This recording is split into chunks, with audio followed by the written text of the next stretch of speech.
Sur Terre, tout est énergie et toute énergie provient d'une autre. Disponible en permanence à la surface de la Terre, l'énergie potentielle de pesanteur est due à la gravitation terrestre. La masse de notre planète exerce son attraction sur tous les corps. Ainsi, l'eau descend de sa source vers la mer en augmentant son énergie cinétique que l'homme s'évertue à domestiquer.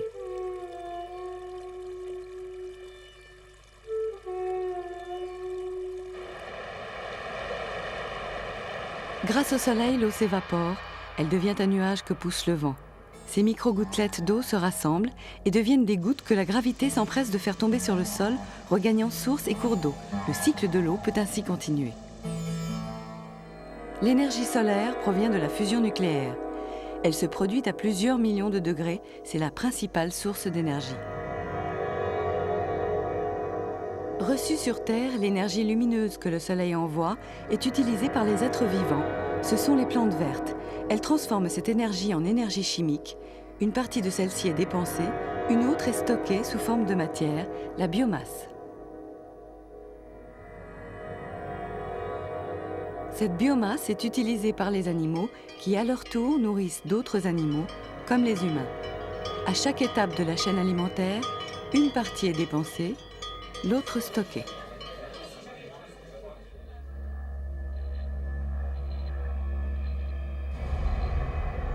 Les combustibles fossiles issus de la biomasse, comme le charbon, le pétrole et le gaz que l'homme brûle, produisent de la chaleur.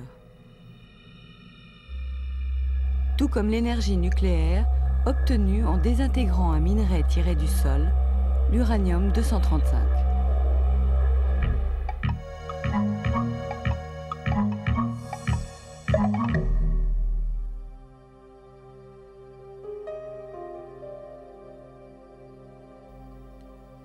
Le frottement de deux morceaux de bois provoque un échauffement. Ce travail mécanique provoque à son tour une augmentation de l'agitation moléculaire qui se traduit par une augmentation de température. La vapeur d'eau à haute pression obtenue à partir de la chaleur poussera le piston produisant de l'énergie mécanique. Elle fera aussi tourner les pales de la turbine dans la centrale électrique qui actionnera l'alternateur, producteur d'électricité.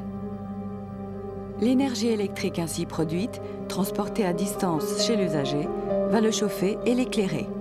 Mais à chaque transfert d'énergie, il y a dégradation.